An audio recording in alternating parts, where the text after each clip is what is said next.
Okay, so the first key takeaway, the Minnesota Timberwolves defense, it's something not to be messed around with, and they might have the best defense in the entire league. You know, when you have a depth chart with Jalen McDaniels, Karl Anthony Towns, who maybe he has defensive lapses in the past, but historically, like fantasy god, I know that doesn't mean anything, but he's a great defender, block shots, great defensive rebound. Rudy Gobert, the main one is obviously Anthony Edwards, and then Mike Conley. He was part of that grit and grind Grizzlies team.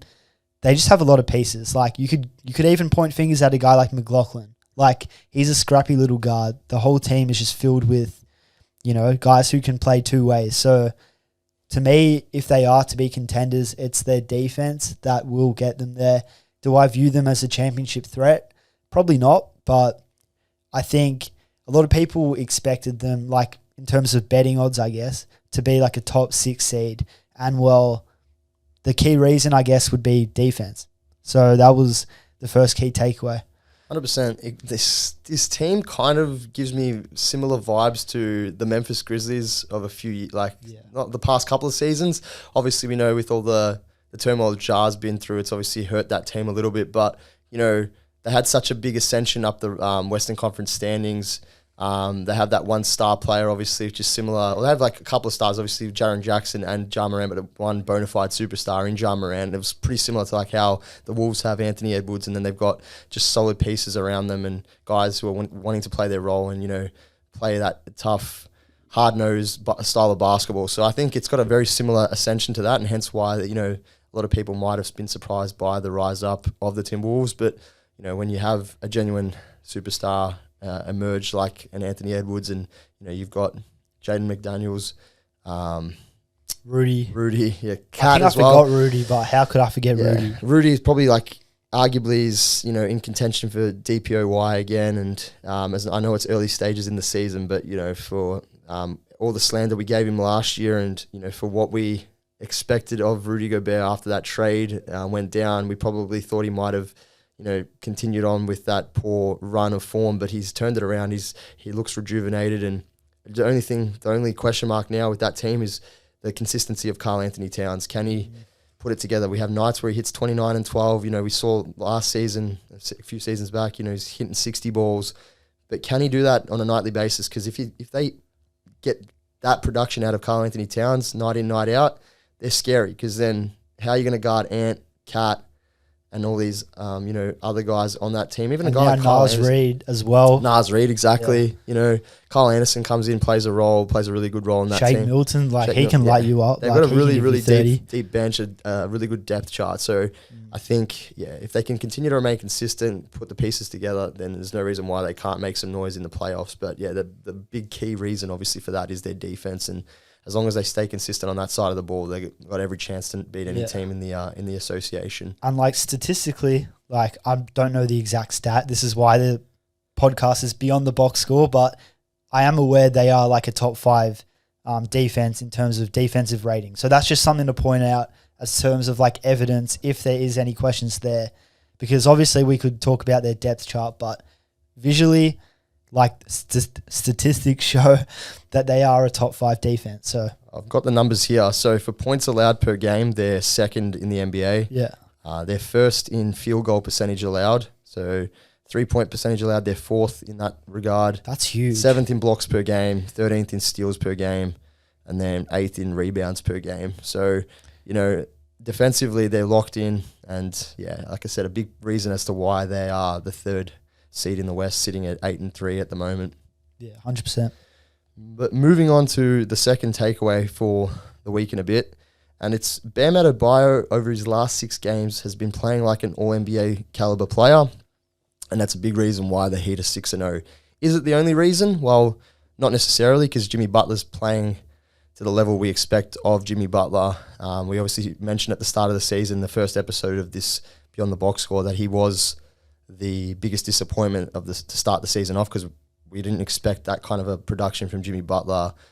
Even if it was in the early stages of the year, we just expect him to come in and, you know, contribute and be a key part of that Miami Heat team, which he still is, and obviously he's proven it over the last 6-7 games of the season. But I think it's been underrated.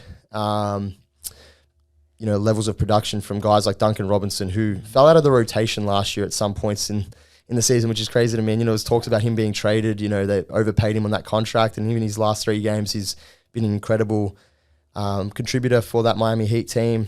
Then you throw in a guy like Tyler Hero, who's currently on the sidelines, but the way he started off the season, who's arguably a first option on that team, put all that trade talk and all those, tumultuous offseason with him being involved in all those talks for Damian Lillard behind him. And, even adding a guy like Jaime Jaquez, who they picked up 18th in the draft. I love that guy.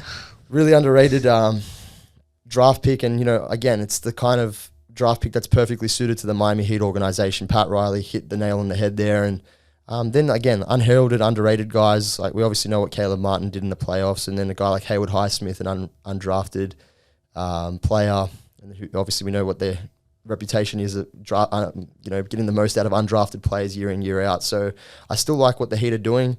And for us saying that they were the biggest disappointment to start the year, they've definitely turned it around. And they're right around that mark where they should be. And they look dangerous. And like I said, I think the real big asterisk next to their name is the health of Tyler Hero. If he can put it together and if he can stay out on the court, I think it just makes the game easier for Bam, for Jimmy, and for these other guys around him. So, yeah, I think that's, as much as I said it was all about Bam, I think the overall Miami Heat contributions across the board were really solid. So, yeah, let's leave it at that. I completely agree. Like, when I look at the Heat, I mean, obviously there's one man who is on the trade table if they do want that scorer, and they probably could get him. Like, the fact that Jovic, hopefully I didn't butcher that. Jovic. Yeah, Jovic. Hopefully I didn't butcher that name, but he's someone who hasn't cracked the rotation.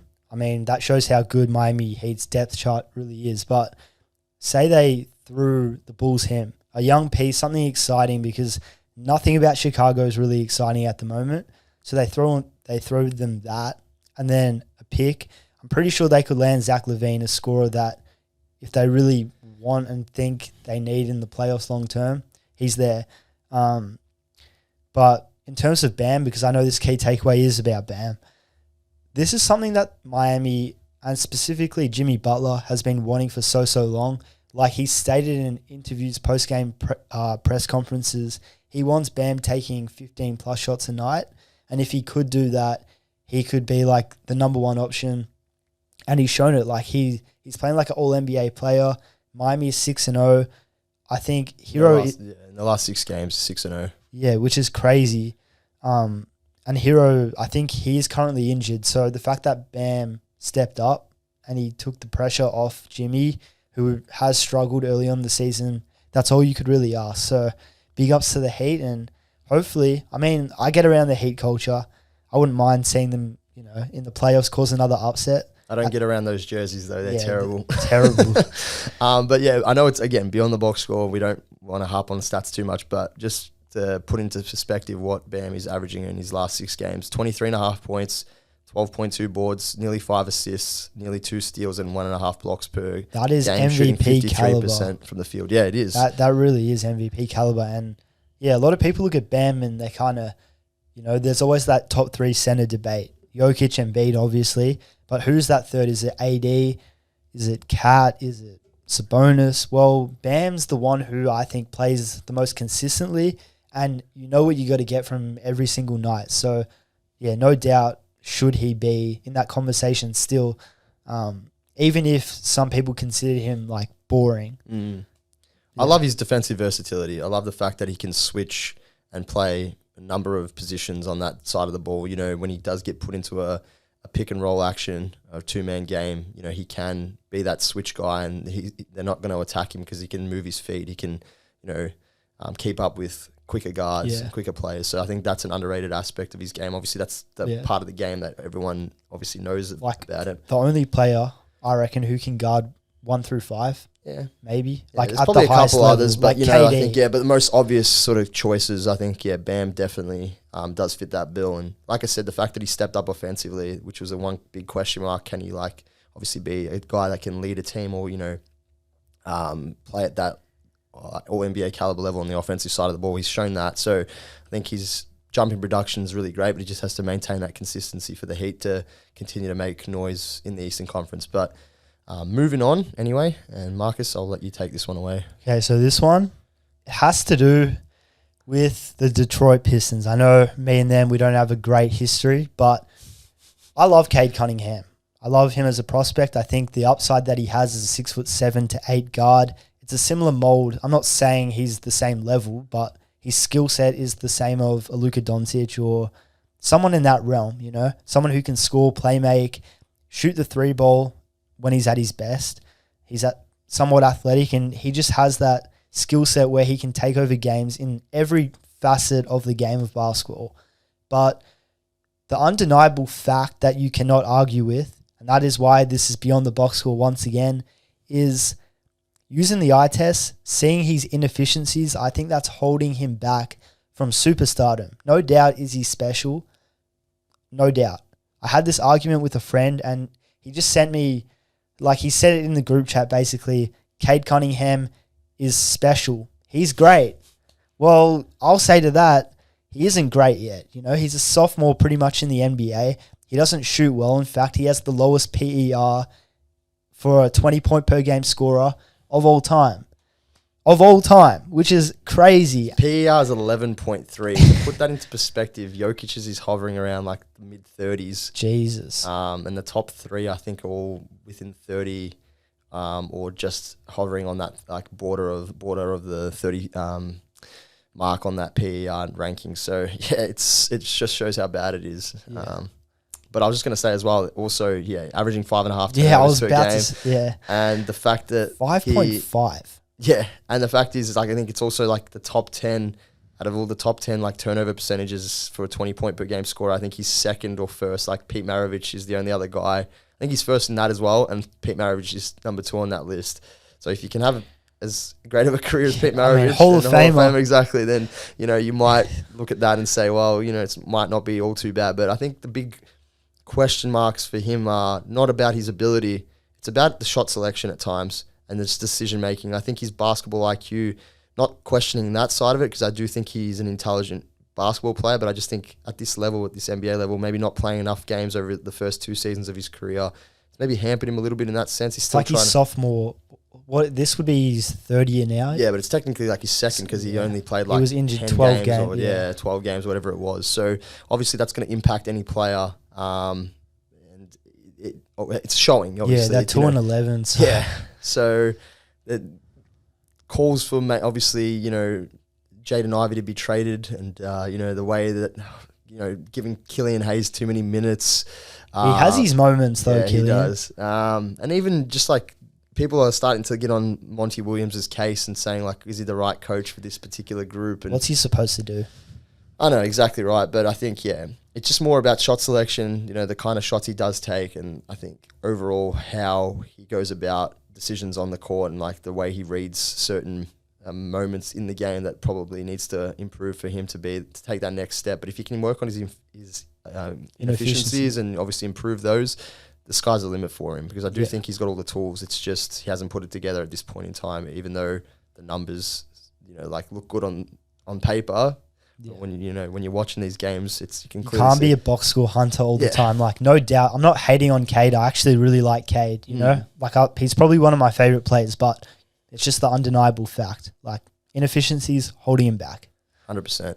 So now, my next key takeaway: two guys that we may be seeing on the Team USA roster come 2024 at the Paris Olympics.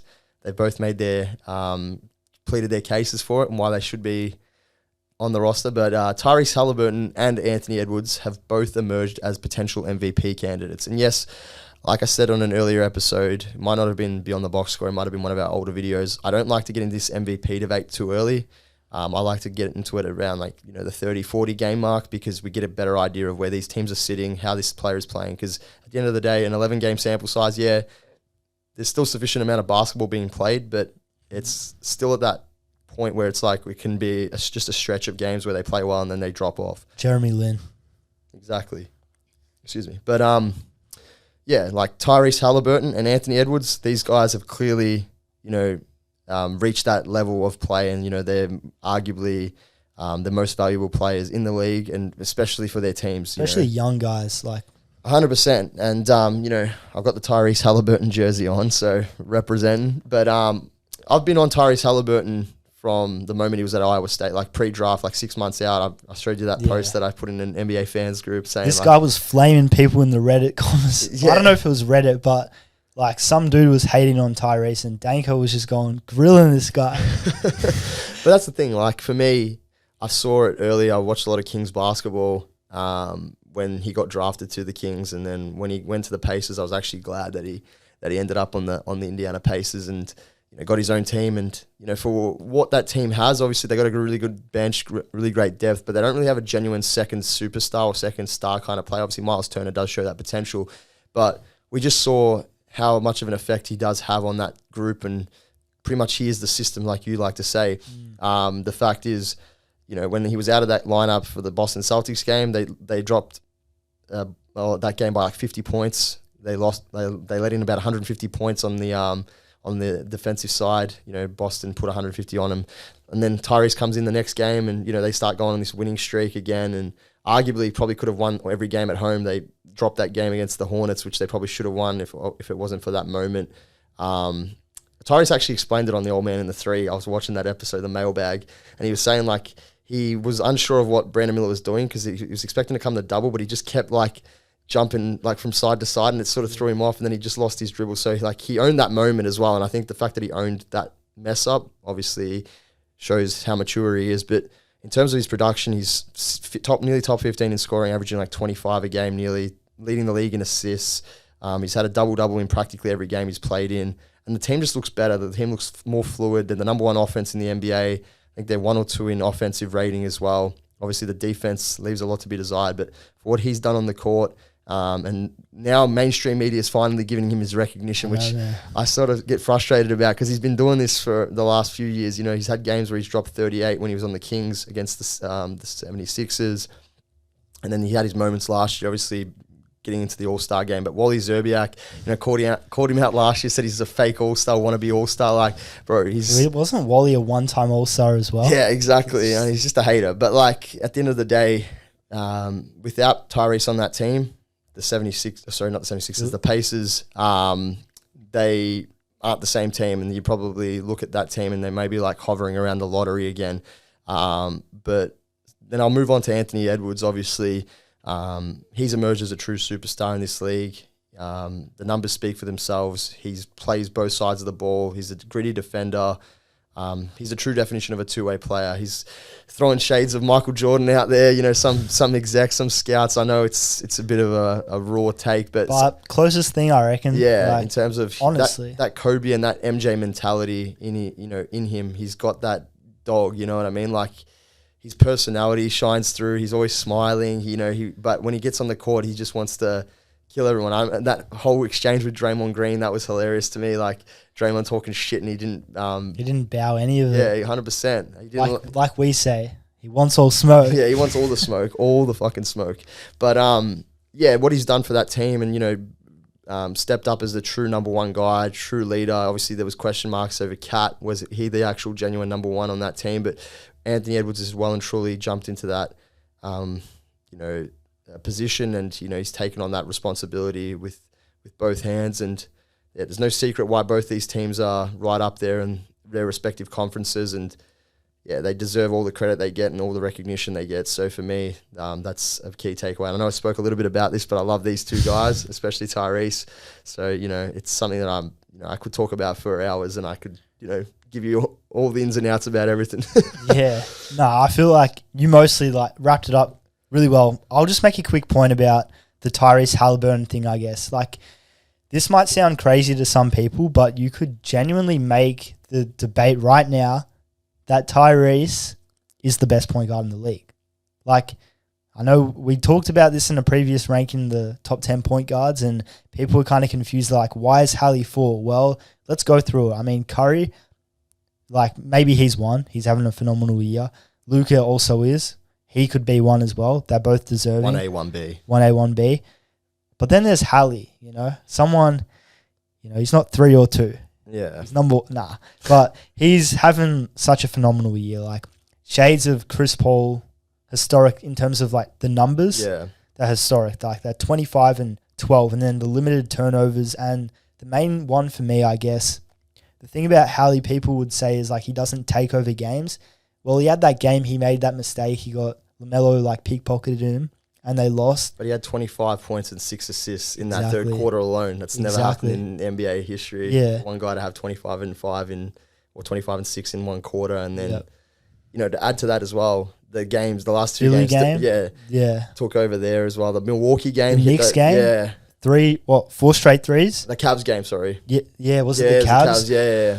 Yeah, he's had so many like just moments. Like I feel like so many iconic moments. I think there was one in the Garden though, because they were saying flashes of Reggie Miller. I do remember seeing it. I couldn't tell you like the exact stats, but it was like 3 straight threes, which was sick to see. And then Anthony Edwards, I mean, freight train, the guy coming at you at full speed. It's like the closest thing to me to like LeBron almost in that 2012 to 14 period at the Heat.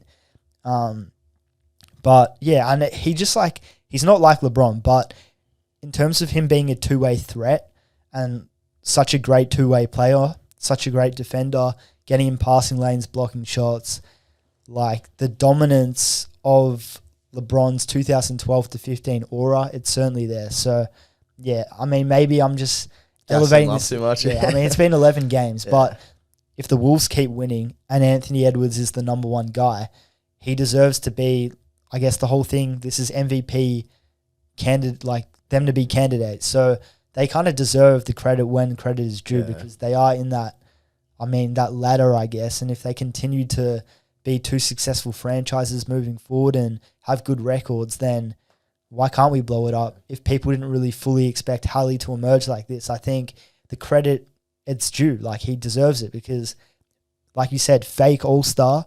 I mean, people not thinking he's a top 5 point guard or not being anywhere near the level of a guy like Ja Morant or a guy like who else? I just saw a comment, by the way, as well, like the other day, and it was like saying, "Oh, he just runs in and then he bails out with a pass." What does that even mean? It does, like, everyone's expecting him to drop like this like behind the back pass or this fancy pass, and then that's like, oh, that's more of like a recognized assist, or that's more like a valuable assist, but it's not. Like, the fact that he draws attention to him from the defense, which gets attracted to him when he obviously dribble drives.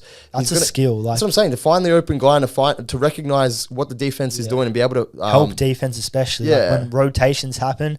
That's what he does. He does jump passes. Like, he will jump in the air and then he'll find the guy in the corner. That's what he's been doing since he was probably 11 years old. Yeah. That's his skill. And the fact that he's not turning it over, like we were talking before off camera about that Trae Young thing. Yeah. The difference between them, like, although Trae might have the same box score, Hallie doesn't have the turnovers. Hallie doesn't shoot the ball as bad. And the Pacers win and the Hawks don't win as much. Yeah, so it's like, let's kind of focus on what's good basketball and what's not, and let's value everything that Hallie does really well instead of being like, oh, well, you know, Hallie, he's not. He's an assist merchant. What does that mean? Yeah, just stupid sort of takes.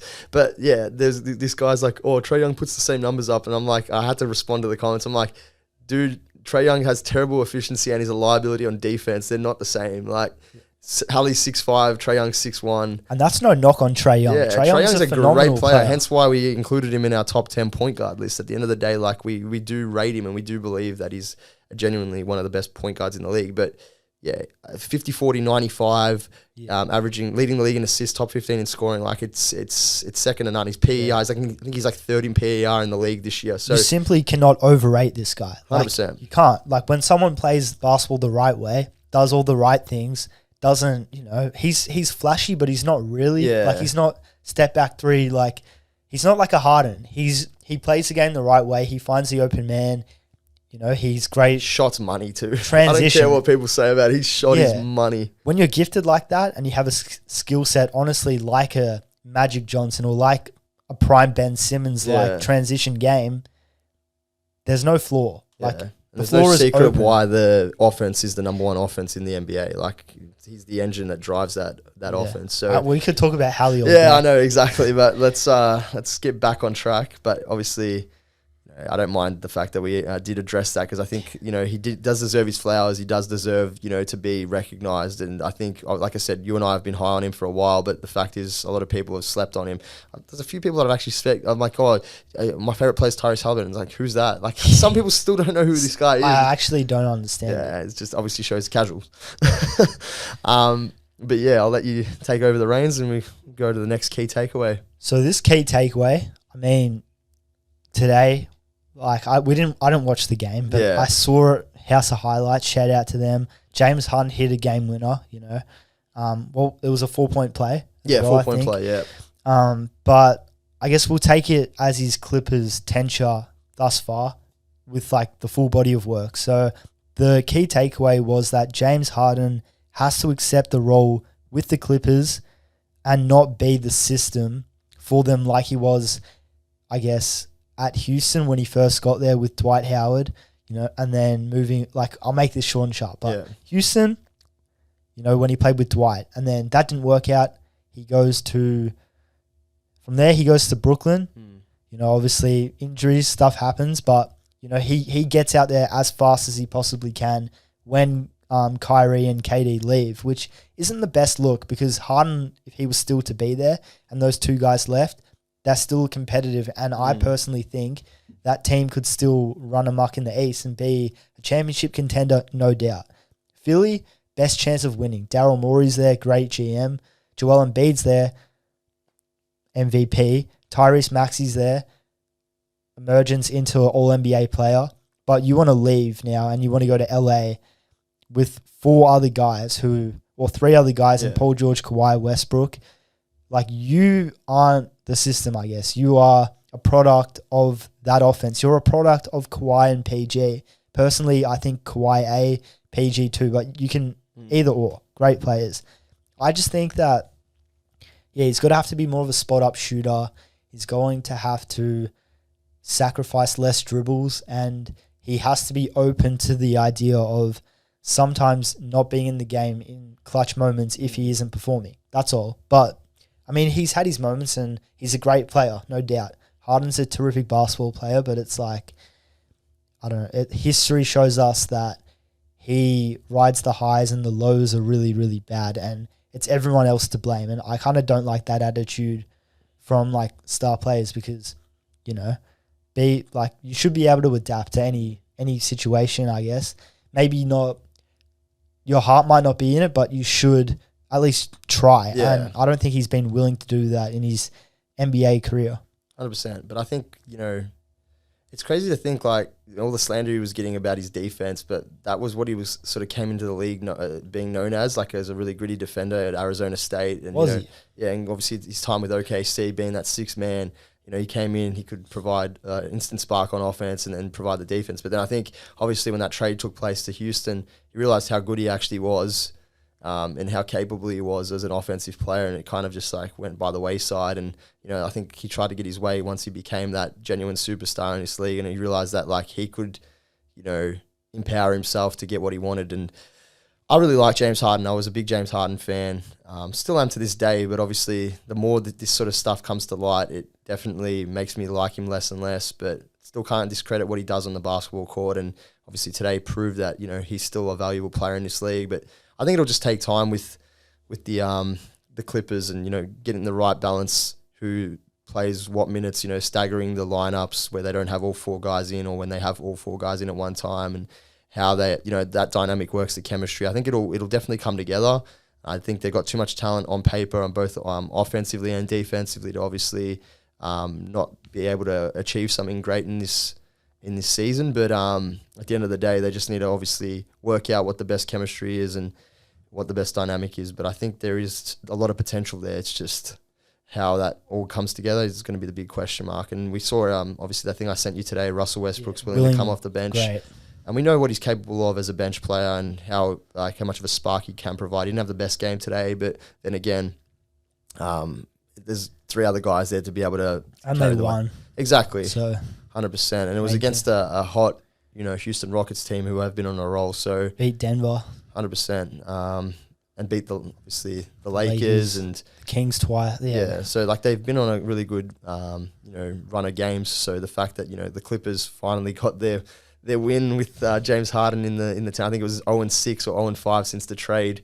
So the fact that they finally got the result that they needed, it's sort of going to put them back on the right track. But I think it's only up for them. 100%. I think anytime a guy like that comes into the organization, you need there's growing pains, and you see it with the Milwaukee Bucks now. Even Dame and Giannis, like it's two new guys playing with each other.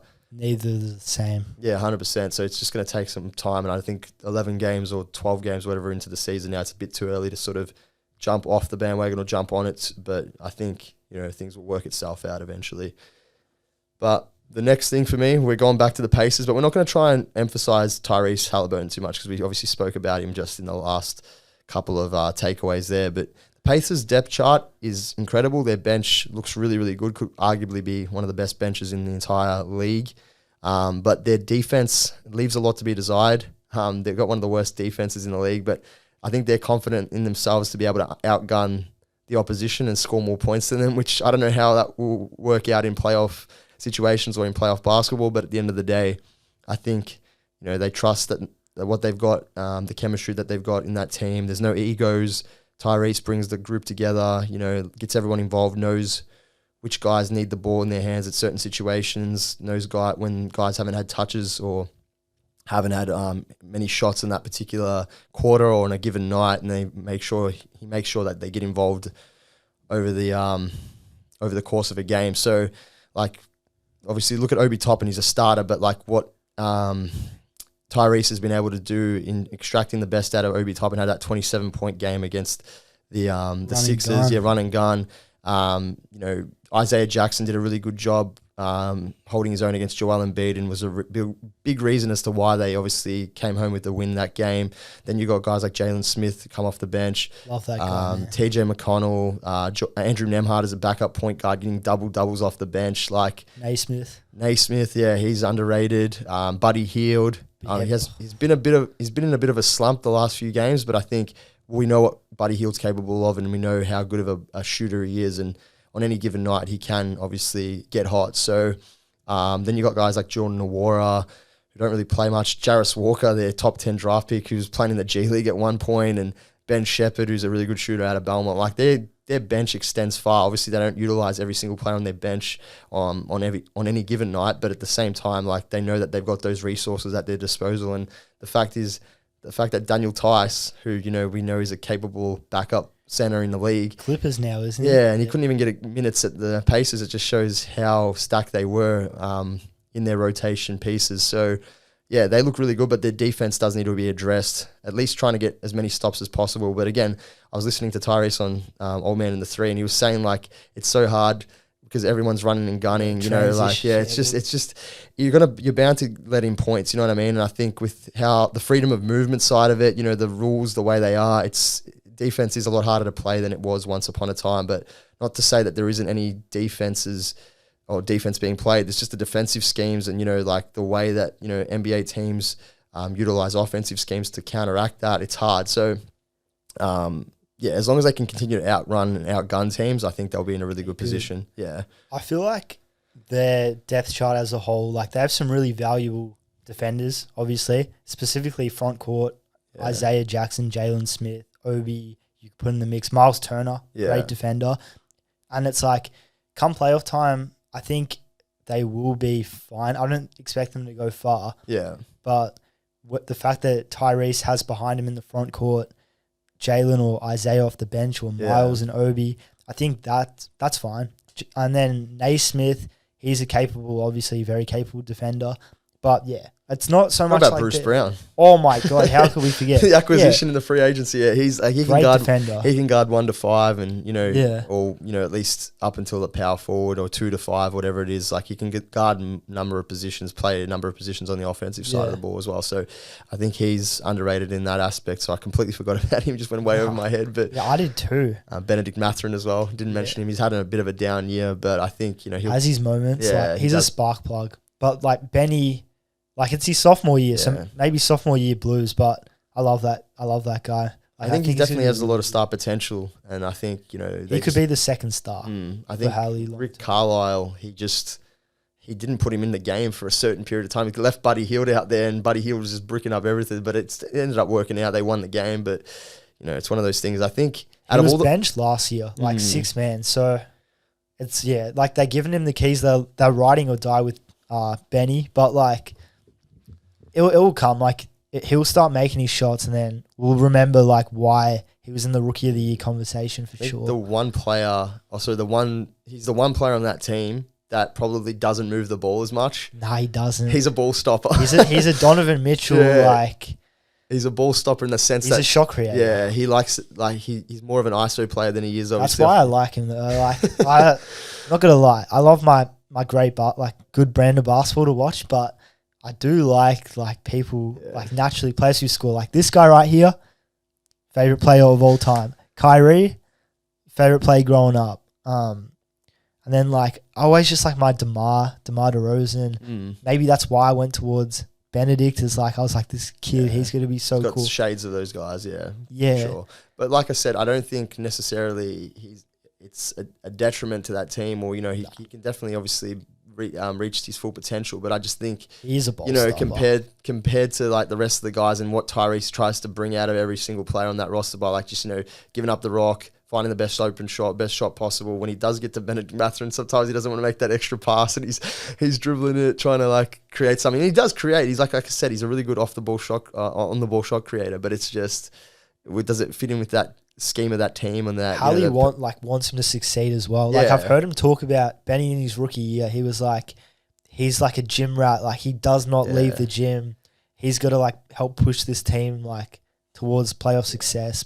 And there was one thing that he said. He goes, Benedict Mathurin came up to him after a game, and he goes, he didn't feel like he got the ball enough, and Hallie made it an emphasis the next game to start finding him. That's your point guard you want on your team. 100%. That's the kind of guy you want to play with, like a guy that that recognizes that and is willing to put the process in play to be able to obviously help that out.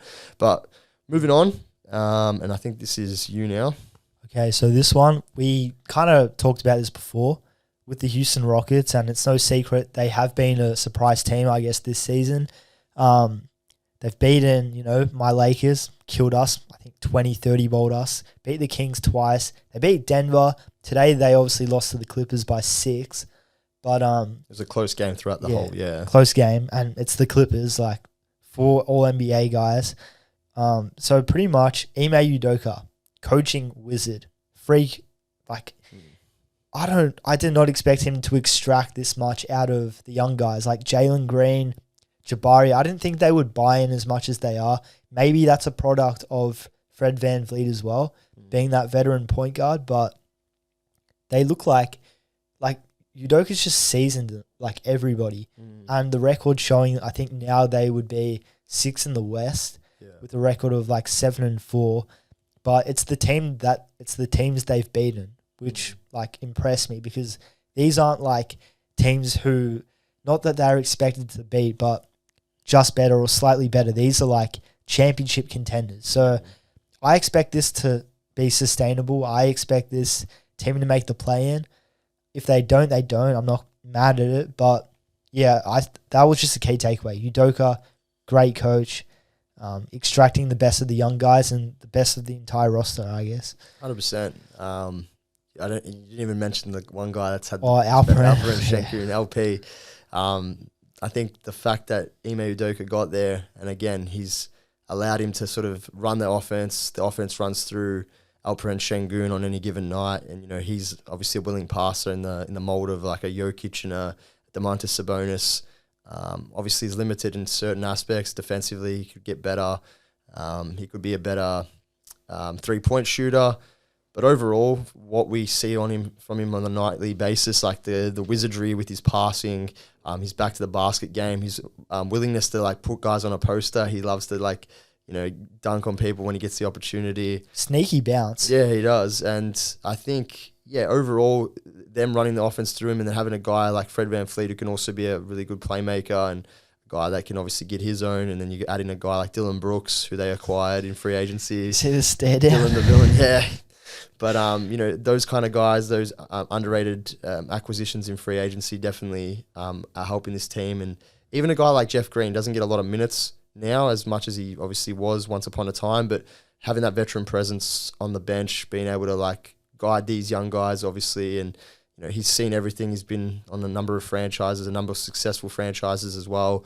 I think that definitely helps them. And but it all starts at Ime Udoka, in my opinion.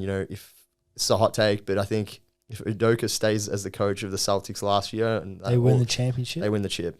In my opinion, I think that if they don't win it, they make the finals, and it's a really, really tight 7-game series. I agree. Because his adjustments on the fly, his ability to recognize the situation in the game, it's very much Pop-like, and it's obviously he's a disciple of Pop because he was the assistant coach for a number of years at the San Antonio Spurs under Greg Popovich. So the fact that, he's brought that into his own style of coaching and he's put his own twist on it, but added elements of what Pop does, I think that, is very underrated. And like I said, he's a wizard as a coach, and the kind of instant changes he's made to this Houston team, which, last year, seeing them how they played, you would never think that they would be in a position that they are now. You'd think, the talent that they do have around them and at their disposal, like, again, they'd be hovering around that lottery mark, late lottery, not really being a successful team, missing out on the playoffs. But no, the way they've started, the teams they've beaten, really underrated. So I think they're well on their way to continuing that if they, One quick point. I guess Amen Thompson injured, Tari Eason injured. Two guys who are like really, really good young pieces and it can obviously help. Two versatile players. So the fact that they got those two guys coming back, it only makes them that much more versatile and I guess scarier out the West. And the fact that Cam Whitmore's in the G League at some points, God. I was watching his highlights. This guy is balling. Yeah. He's averaging like 30. I didn't know he was that good of a 3-point shooter. Now I see why you were so high on this guy because he's special for sure. 100%. And I think it's going to come. He's just going to bide his time. I think he just can't let his ego get in the way of it, and he can't let the phase of his career now where he's obviously been assigned to the G League. He can't take that as a bad thing or as a negative. He has to take it as a positive and try and help himself grow and obviously get Houston just won't be like the spot, but yeah, plenty of teams could certainly use that guy for sure. 100%. I'm still holding out hope that he can have Chicago. Never know. But it's still early on. I think he can definitely crack that rotation at some point. But going forward, the next key takeaway, we've got a couple left. The 76ers look legit now that the drama has been erased from the organization. Obviously, most notably, James Harden and the beef that he had with Daryl Morey, and then obviously also include Doc Rivers no longer being the coach and having a championship caliber coach in Nick Nurse, who I really rate as a coach. I know some people, Raptors fans in particular, even though he took him to a chip, weren't the biggest advocates of Nick Nurse as a coach. So I don't understand why. But at the end of the day, when you've got a guy of that caliber coaching your team and a guy that looks like he's a really good people person, and then you add in to the mix that, despite this tumultuous offseason that they had, Tyrese Maxiell now has a defined role. He's emerged into an all-NBA caliber player, the perfect co-star, in my opinion, to a guy like Joel Embiid, because Joel Embiid is more of like you could say he's like an ISO kind of player, even though he's a center. He likes to have the ball in one-on-one situations. He doesn't really like, create for himself. Not create for himself, but he needs someone else creating for him. Whereas, James Harden also, he wants to create for himself. He doesn't really look to create for others. Obviously, he's got that ability to do so. But I don't think those two, both being very slow style of players, were the best complement for each other. But Tyrese Maxiell, who loves to push the ball in transition, he likes to, get out. He's got an ability to shoot threes, shoot the mid-range, hit floaters, get to the lane, get to the rim, can dunk. Underrated defensively, really good playmaker. That's probably one area of his game that's really popped out to me, and how while he passes the ball and finds guys. But yeah, just in general, I think they're the perfect complement to one another. And Joel Embiid really respects Tyrese Maxiell as well. He said Tyrese is always in the gym at the facility at 7 a.m. with a smile on his face, and it's just infectious, and he makes other guys want to work. And then I was listening to Pat Beverly or Pat Bev. I don't know why I said Pat Beverly. Pat Bev, that's what we know him as. He was talking on his podcast about like helping Joel Embiid with extra conditioning, and like that's the kind of mentality you need to have, and it's the kind of guy you need in that organization. As much as shit we hang on Pat Bev, best offensive rebounder, point guard. Yeah, but it's just like he's just a really good glue guy and a really good guy to have in your organization. It's like the guy that you hate to play against, but a guy that you love on your team, a bit in the similar mold to like a Dylan Brooks. But then you add in Kelly Oubre, obviously the whole controversy with how that car accident took place or getting hit by a car. We wish him all the best here. See the footage? It was like leaked footage when he walked in the hotel. He had his bike, just like a little bit sus. But how can you hit and run someone? Like that's the most that's the worst thing you could ever do. But there was apparently there was all these accounts that like what he was saying wasn't like it didn't add up or whatever. But I don't know. Well, we're not going to get into that. But like obviously him being in that side off the bench, underrated acquisition, underrated kind of find for what they got him for in terms of being able to come off the bench, score at a really high level, provide energy, and then what they acquired in that James Harden trade as well, getting Marcus Morris and Rocco an upgrade on PJ Tucker, Nicholas Batum. Fourth quarter yelling, "Why the fuck Batum in?" It's funny, even in his farewell Instagram post, he actually like referenced that. It was so funny. So good. But a guy with like as much experience as Nicola Batum coming in, I think is really valuable for the 76ers. And they still got Furkan Korkmaz, Jaden Springer, Gunn. Tobias Harris, I forgot to mention as well. So like I feel like that roster is still constructed well enough to obviously make a run at a championship. And the way they're playing at the moment, they won 8 in a row before they got knocked off by the Pacers, but they're really, really dangerous. And I think, if they can continue to put things together, there's no reason why they can't be around that mark at the pointy end of the season. Yeah, 100%. Like, definitely updated the depth chart. Like, obviously with Harden, like, I guess you have no choice not to. And then they got the 2 first, which, like, that's another team with the Heat. Obviously, there's interest there with Zach LaVine. So if they really want to push for a Zach LaVine deal, and people would look at that team and be, I guess, more scared. With Zach, I don't know if he would take away from Tyrese. That's a question of its own, but it certainly could help push them to a championship. I don't know if it's the best thing to do. I don't know if it's the worst. Only time could tell how well that would work out, but that could be a thing, and if it is... I was just going to say, I think it actually probably wouldn't be the worst dynamic. As much as we say, like, obviously, Harden hindered Tyrese's growth a little bit. Like, Zach's more of a shooter, and Tyrese Maxey, now knowing how good of a facilitator he is, I think they're 2 different style of players, if that makes sense. LaVine loves to catch and shoot. Yeah, like, exactly. He loves being squared. Tyrese Maxey can find those kind of guys. Okay, so for the next key takeaway, the Sacramento Kings. I don't think personally they've been utilizing Davon Mitchell since he got there. Since he arrived at the organization, when he did get there, they already had your boy Tyrese, and they also had DeAaron Fox. And obviously, playing behind those 2 guards, you're not going to have the spotlight like you did at Baylor when you were in that NCAA championship team. He was a star. Like, he had all the tools. I don't think he was ever going to be I hate putting all-star labels because it sounds kind of casual, but I didn't think he would fully adapt to the NBA level as like a star. But I thought he was going to be a valuable six-man volume type scorer in this league. And I thought like a Warriors, him playing behind Steph at the time, that was that really bad Warriors team with like Kelly Oubre. Draymond was there, Clay was out. They just struggled. So I thought Davion there, perfect fit. But overall, my key takeaways, just watching Davion, looks kind of out of place, doesn't shoot the ball heaps. Defense is still there. He's had his moments, but he's also had some really bad games, and I don't think it's fully his fault. I think that his psyche is messed up. Like, it happens all the time. I just think he needs a new team to take him on, and I think like I'm going to continue to point to Chicago because nothing is going for them this season. They may as well throw a second rounder at a guy like Davion and just see what they can extract out of him, because like, what else are they going to do? Let DeMar score 30, or are they going to invest in a young guy for a season? Like, it's the best thing. You still got to lose, still got to get a good pick. You may as well. So, my key takeaway.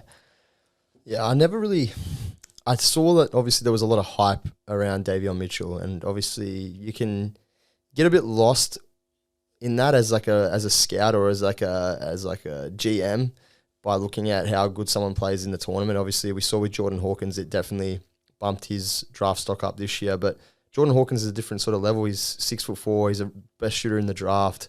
He doesn't need a lot of dribbles to create his own shot. You saw, obviously, most of his shots this year have been on catch and shoots with limited dribbles. And even guys like, I don't know, I'm trying to think of another guy. Dante DiVincenzo, for example, had that most outstanding player award. Jalen Brunson? No, Brunson wasn't. He was a second round pick.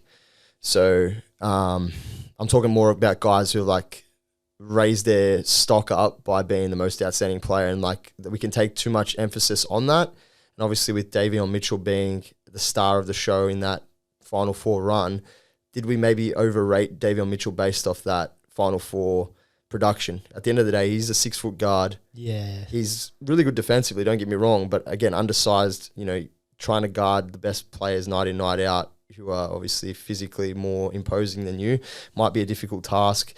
I think he's got potential, don't get me wrong. I think he's a really, really solid player, but I just think, the Kings have stunted his growth. And like I said to you the other day, guys that come into the league, the reason why a lot of them become busts is they lose confidence. They have this, they don't come into the league they straight away with the right mindset, or that they lose confidence in their ability. It's such a key player in whether somebody ends up being a really effective player going forward in the career, or whether they just go completely downhill. So I think Davon hasn't had the best start. I think obviously he was already a little bit behind in terms of being an older player coming out of the draft. So that was already something that went against him. But I think had he gone to the Warriors, I think the Warriors are really good developers of that kind of talent.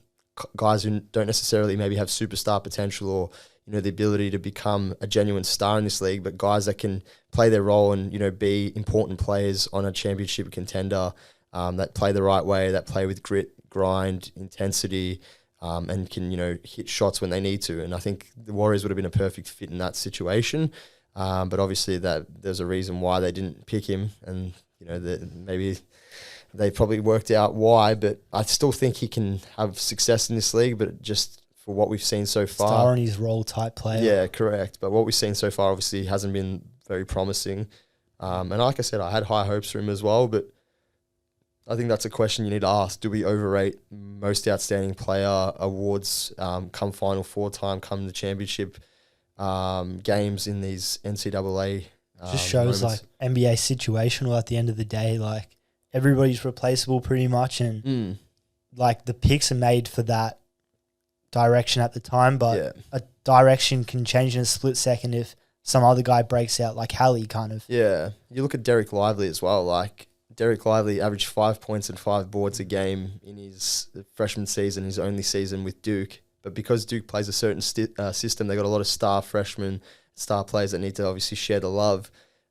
He just played his role, but then they obviously saw what kind of potential he had, and they saw the full array of skills that he did possess, and that's why they picked him so high. It might have been a reach at the time, but obviously we've seen how much it's translated to the NBA game because he's the perfect modern day center. And other guys like Vernon Carey, the man at Duke, know? But he goes later, and he's obviously a serviceable guy, but I think he's a free agent right now. So it's same system at Duke, a couple years apart, maybe a year or so. Sometimes it's such a hard fine line, drafting off upside and potential or drafting off production. Ready-made, and production. Yeah. But there's no right or wrong. It's just what the team, their situation, and the Kings just, I think the draft is, like I said, it's a crapshoot, and if you don't fall into the right situation from the get-go, then it can really, hamper your career, and you can just be stuck in basketball purgatory, as they say, and probably not have the best success. But fingers crossed Davon Mitchell can turn it around, because I think he's got a lot of great tools in his game, but obviously hasn't utilised it and shown it. I think he fell out of the rotation only recently, so fingers crossed something can turn around for him, but at the moment obviously it hasn't looked great for Davon Mitchell in his career with the Sacramento Kings. But on my last takeaway, it involves the Sacramento Kings. DeAaron Fox is obviously back. He's been back the last few games, but his injury showed how important he was to the Kings and how much easier he made the game for the rest of his teammates, and including Domantas Sabonis. When Fox was out, Sabonis, didn't impose himself on the game. Defense, obviously, game plan for him, the fact that DeAaron Fox was out. And then you look at, Keegan Murray obviously had another ordinary game today, but the game before that, I think he had like 25 and 8 in that big game against the Lakers. He loves to play against the Lakers. Yeah, I was going to say. Everybody loves to play against the Lakers. You see LeBron AD playing Staples, terrible defense. It's like, I have the opportunity to score 20 to 25 on LeBron. Even Kevin Huerter, he's sort of... he stepped up. And I think, like I said, DeAaron Fox garners so much attention from the defense, especially in clutch situations in the fourth quarter, and, in big moments that, the rest of the guys then step up accordingly, or maybe they, that rubs off on the other guys and, they know they need to step up their role. Or just the fact that, like I said, the attention that he garners from the defense is just so great that, these other guys then have a lot more, feel a lot more open, or they get a lot more open looks. And like I said, the court just feels like it has a lot more space on it when they are out there with DeAaron Fox. So for me, that's the key takeaway, and that's the final key takeaway of this segment.